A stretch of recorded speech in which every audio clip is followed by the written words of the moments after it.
মাত্র ১০০ টাকা দিয়ে পুরো পরিবার মিলে ঘুরে আসো এই মায়াপুর মন্দির। তো এত কম খরচে মায়াপুর ঘুরতে পেলে আর কি চাই বলো তো বন্ধুরা। তারাপীঠ গেলে কিন্তু খুব সাবধান। তারাপীঠে আমরা পড়েছিলাম পুলিশের চক্করে, পুলিশ সেখান থেকে আমাদেরকে ধরে নিয়ে গেল। কি কি ঘটনা ঘটেছে সবই তোমাদেরকে জানাবো এই ভিডিওটার মাধ্যমে। ওই তারাপীঠে কিন্তু রামপুরহাট জংশনটা খুব ডেঞ্জারাস, তো ওটা তোমরা একটু সাবধানে যাবে আসবে। তো চলো, কেন বলছি পুরো ভিডিওটা দেখতে থাকো তাহলেই জানতে পারবে। তো প্রথমে আমি তোমাদেরকে ইন্ট্রোটা দিয়ে দিই। হ্যালো বন্ধুরা, আমি সুস্মিতার নতুন একটা ভিডিওতে তোমাদেরকে অনেক অনেক স্বাগত।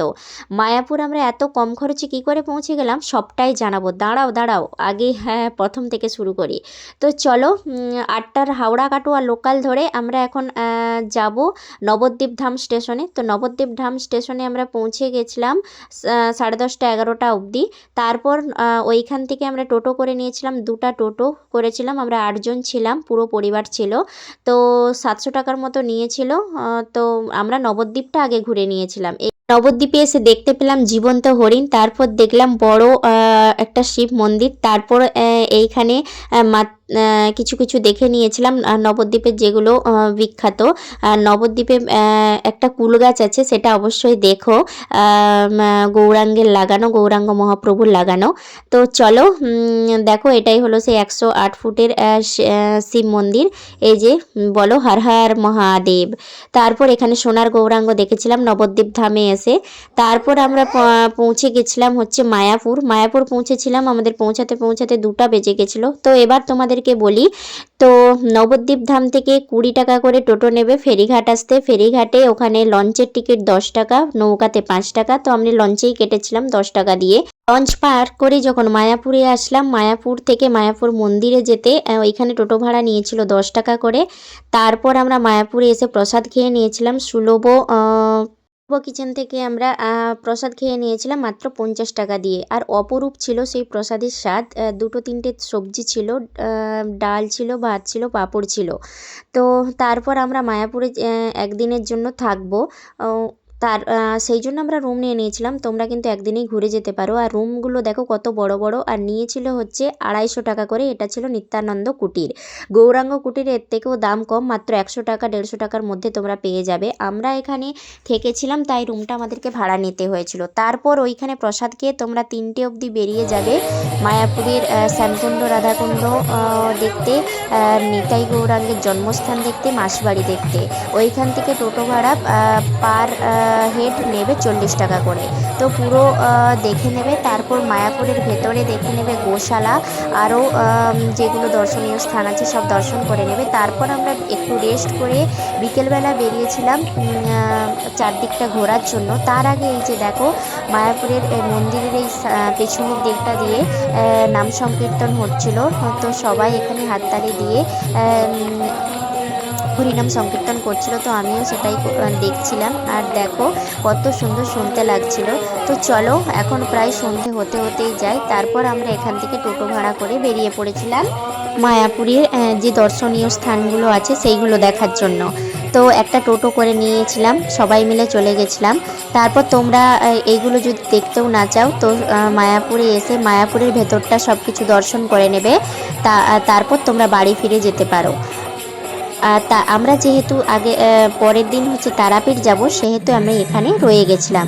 তো দেখো আমরা একটা মন্দিরে এসেছি আর সেইখানে সন্ধে আরতি হচ্ছিল। সবাই এখানে হরিনাম সংকীর্তন করছিল। দেখো কত সুন্দর দেখতে লাগছে।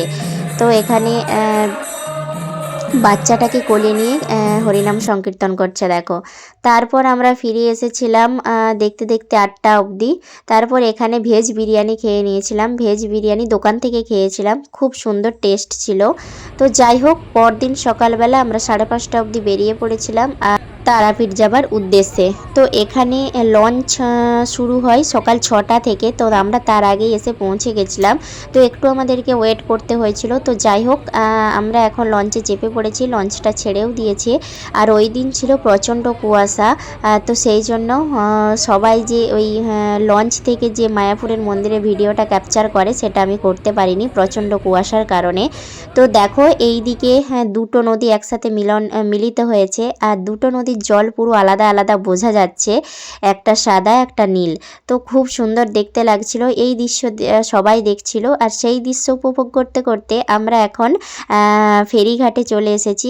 আমাদের ট্রেন আছে 6:30 অবধি। তো যাই হোক, আমরা এখন ট্রেনের জন্য অপেক্ষা করছিলাম। অপেক্ষা করতে করতে এইদিকে বন্দে ভারত আমাদেরকে পাস করলো। তো আমরা এখন নবদ্বীপ ধাম স্টেশনে আছি, আর আমরা এখন যাব ব্যান্ডেলে। তো ব্যান্ডেলে ট্রেন আসতে আর 5 মিনিট দেরি আছে। তো চলো, আমরা তারাপীঠ যাচ্ছি, তো সেই জন্যই ব্যান্ডেল হয়ে রামপুরহাট যাব। তো দেখো প্রচণ্ড ভিড় ছিল, আর একটু কোনো বসার জায়গা পাইনি। যাই হোক, আর নিচে বসেই আসতে হয়েছিল। আর এই দিকে ট্রেনগুলো প্রচণ্ড ভিড়। দেখো শ্যামকে যাই হোক করে বুঝিয়ে সুঝিয়ে গল্প শুনিয়ে নিয়ে আসছিলাম এতক্ষণ, তো তাই শ্যাম বসতেই চাইছিল না। হঠাৎ করে প্ল্যান, আর হঠাৎ করে যেটা 2 বছর ধরেও সাকসেস হয়নি সেটা হঠাৎ করেই সাকসেস হয়ে গেল। মা 2 বছর ধরে ভাবছে যে পান্ডাগুলো আমাদের এইদিকে বাস ছাড়ে, তো বাসে করে মায়াপুর যাবে। 2 বছর ধরে চিন্তা ভাবনা করছে, হয়নি। কিন্তু হঠাৎ করেই আমি আর ভাই দুজনে মিলে প্ল্যান করলাম যে মায়াপুর তারাপীঠ যাব। প্রথমে ভেবেছিলাম যে শুধু মায়াপুরই যাব, তারপর ভাই বললো তারাপীঠও চলো। তো চলে এলাম। তো যাই হোক, তারা মা টানিয়েছে তাই আসতে পেরেছি। তো যাই হোক, গল্প করতে করতে আমরা এখন রামপুরহাট স্টেশনে চলে এসেছি। ওইখানে আমাদেরকে পুলিশের চক্করে পড়তে হয়েছিল, কারণ আমাদের কাছে আমরা টিকিট কেটেছিলাম, কিন্তু ওইখানে টিটি ধরে নিয়েছিল আমাদেরকে। টিকিট কেটেছিলাম, কিন্তু আমি আমার হাজব্যান্ডের ফোন থেকে কেটে দিয়েছিল বলে সেই জন্য আমি টিকিটটা শো করতে পারিনি।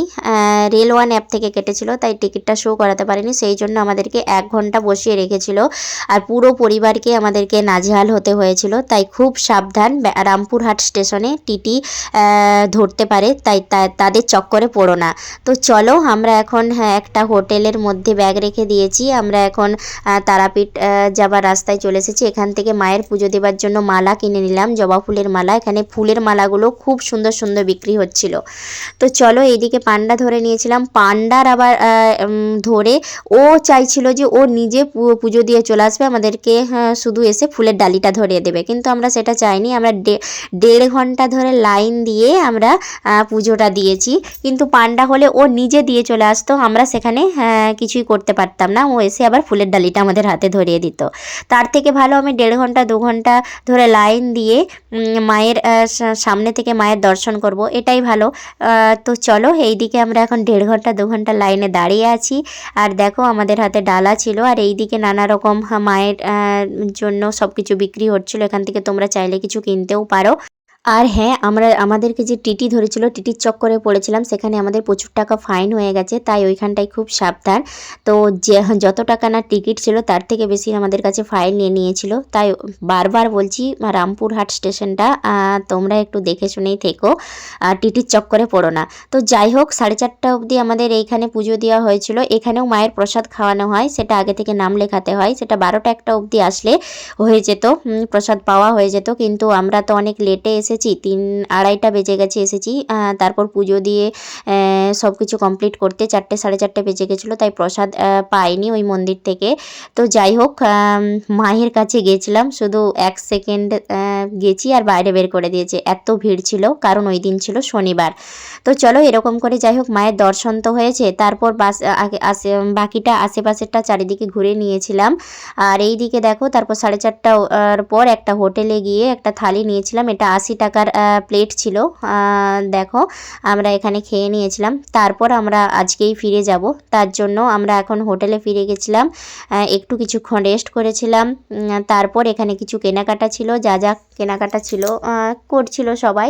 তো সেখান থেকে কিছু কেনাকাটা করে নিয়েছিলাম। তারপর অনেক রাত হয়ে গেছিলো, 8টা অবধি আমরা বেরিয়ে গেছিলাম, কারণ 10:30টার দিকে আমাদের ট্রেন ছিল। ওইখান থেকে আমরা টোটো ধরে চলে এসেছিলাম রামপুরহাট স্টেশনে। রামপুরহাট থেকে ট্রেন ধরে আমরা এখন বর্ধমান যাব। এর মাঝখানে কিছুক্ষণ মহাপীঠ তারাপীঠ শ্মশানে গিয়েছিলাম, যেখানে তখনও লাশ পুড়ছিল। তো সেখানে আমাদের যেতে খুব ভয় লাগছিল। ওরা ডাকছিল, কারণ ওরা ড্রিঙ্ক করেছিল। আর সেখানে জ্বলন্ত লাশ জ্বলছে, আমাদের সেখানে খুবই ভয় লেগেছিল। এই দেখো সেই মহাপীর তারাপীঠ শ্মশান। তো যাই হোক আমরা সব কিছু দেখে আমরা এখন রামপুরহাট স্টেশনে চলে এসেছি। এখন ওয়েট করছি বর্ধমান স্টেশনে ট্রেন ধরার জন্য। তো ট্রেনটা ছিল 10:30 অবধি, তাই সবাই এখানে এসে একটু রেস্ট করছিলাম। তো আমাদের পুরো পরিবার মিলে মায়াপুর তারাপীঠ ঘুরলাম, খুব ভালো লাগলো। কিন্তু এর মধ্যে জানো তো একটা ঘটনা ঘটেছিল। এর মধ্যে আবার গিয়েছিল দাদু হারিয়ে গিয়েছিল। তো দাদু হারিয়ে গিয়েছিল, প্রচণ্ড ভিড় ছিল এর কারণে। তো বয়স্ক মানুষ নিয়ে গেলে একটু সাবধান, কারণ এত ভিড়ের মধ্যে দাদু এদিক ওদিক হয়ে গেছিলো, সে আর আমাদেরকে খুঁজে পায়নি। তো যাই হোক দাদু বুদ্ধি করে ফোন নাম্বার করে আমাদেরকে ফোন করেছিল, তারপর আমরা খুঁজে পেয়ে গেছিলাম। তারপর এই যে এই ঘটনা ঘটেছিল, বয়স্ক মানুষদেরকে নিয়ে গেলে একটু সাবধানে। তো যাই হোক প্রচণ্ড ভিড় থাকে ওই সময়। তারপর শনিবার মঙ্গলবার বলে তো আরোই ভিড়। তো চলো আমরা এখন বর্ধমান স্টেশনে বসে আছি, চলে এসেছি বর্ধমান স্টেশনে। তারপর আমরা এখন বাড়ি ফিরে যাব ভোরবেলা 4:30 বাস ধরে। তো চলো আমার ভিডিও তোমাদের কেমন লাগলো, এই ভ্লগটা যদি ভালো লেগে থাকে লাইক কমেন্ট শেয়ার করতে থাকো। আর তোমাদের একটা কমেন্ট আমাদের ভিডিও বানানোর উৎসাহ দেয়। তো আমার ভিডিও থেকে যদি কিছু উপকৃত হয়ে থাকো তাহলে অবশ্যই একটা কমেন্ট করে যেও। আর আমার ভিডিও দেখতে থাকো। দেখা হচ্ছে খুব তাড়াতাড়ি নতুন একটা ভিডিওতে। ততক্ষণের জন্য তোমরা সুস্থ থেকো, ভালো থেকো। বা